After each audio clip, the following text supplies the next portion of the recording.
Hi everyone, Liber Anarchy here, responding to Therianthrope Andrew H. He made a video about a lot of things, mainly about this concept of the veil that goes around the Otherkin community, and got into some other topics. First, I'd like to cover the topic of romanticism. Many Otherkin, as well as many other pagans, have this real problem with romanticizing, not only romanticizing nature is all, sparkly puppy, unicorn, whatever, but also romanticizing certain civilizations and periods in history. The Middle Ages is, for some reason, people are particularly bad about romanticizing the Middle Ages, and I have no idea why. Like, what the plague sounds romantic to you? You want to live under a feudal lord? I mean, what do you want to? Do you want to eat essentially gruel and beef jerky every day? I mean, granted, the life of a peasant may not have been as bad as most people often envision.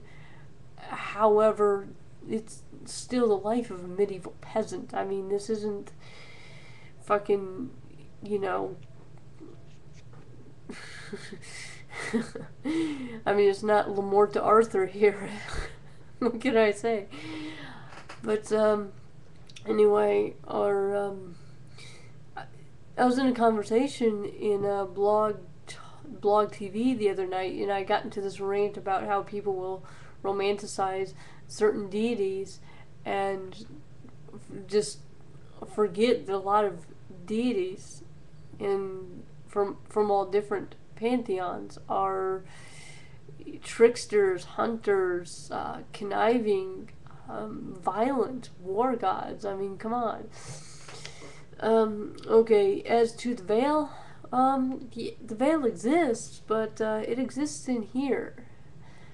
Now, my idea of magic involves doing one's will, and it can be hard to figure out what that is, yes, but that's part of the journey. And many of us will work with a symbol set that exists in our heads. And the veil, or maybe you'll call it a wall, or maybe even like this chasm that you have to cross, could represent something like, here's the mundane you, the you that's frustrated with life, can't do very much, whatever, and then here's magical you. Here's the capable person, the person who sets their mind to something and does it, and not only sets their mind to something, but to something they really want to do, such as, in my case, it would be writing a novel. I have, as I see it, a fairly good idea for a novel.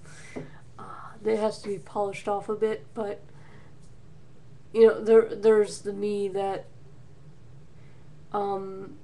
doesn't know how to, say, make costumes, and then there's the me that after I've learned to make a nice tentacle costume or something like that, and then I've made it and I've actualized, I've realized something, I've manifested something in reality that I want. And granted, a costume with tentacles is kind of a superficial example, but you know what I'm getting at. So there is a veil, but it's in here. And that points to a problem that many otherkin and many occultists and especially people like who are new to Wicca and things like that have, and that is taking everything literally.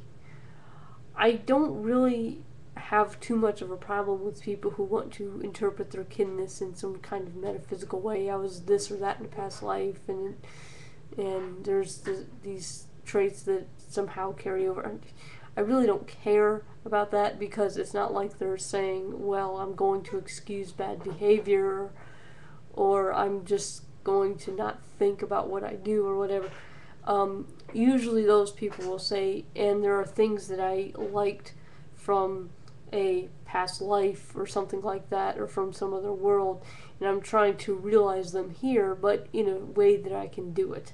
It might be growing a garden or something like that, or it might be some kind of activism that actually helps the environment. Um, it may be, in my case, I've had actually ideas for starting a business, but I really don't know if I actually would want to do that much work. So, but yeah. Anyway, so yeah, so taking things too literally.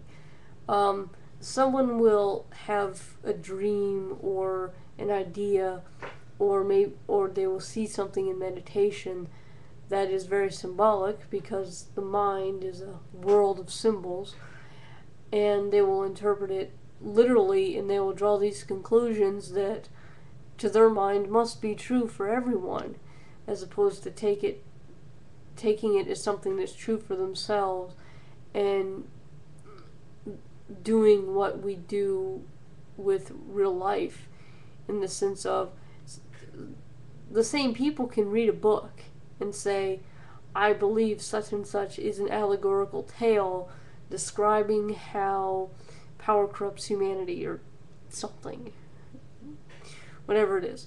And yet, when it comes to their own dreams, meditations, etc., they take it literally, and then, oh, I had a dream about the end of the world must be coming.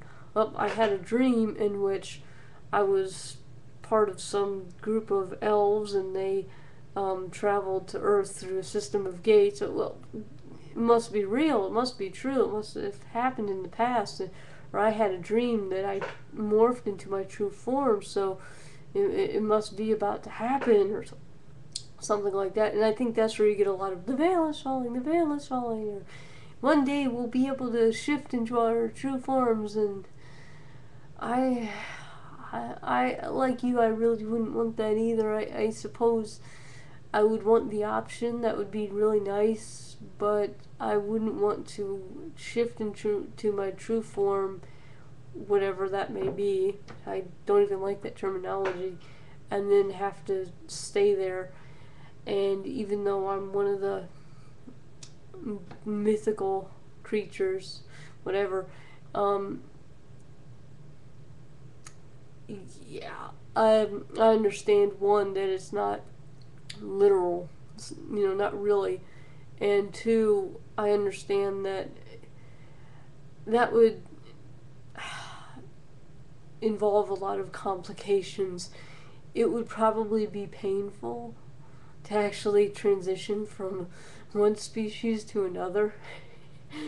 And once I got to that species, even if I could go out and about like a normal person, I would likely be shot on sight, because I would probably look pretty monstrous to a lot of people. So, maybe not. No. So, the best I can do, I guess, is role play or something like that. Or write and create my own vision of what this particular species would act like, and how this species would interact with humans and with each other. So, okay, so yeah, I agree. I've been around the kin community since '01, and interestingly, I still don't have this firm grasp on whatever the heck it is I actually am in the way of other kin, although I'm getting closer. But I've been at this since '01, and yeah, there are a lot of really wacky people, and it's really sad. And I don't have any problems with people who want to interpret things metaphysically. Like, say, I have an astral body, and it is this species instead of human. And I've felt parts of my astral body before. Yeah, I've had the phantom limbs. But, I'm gonna sneeze.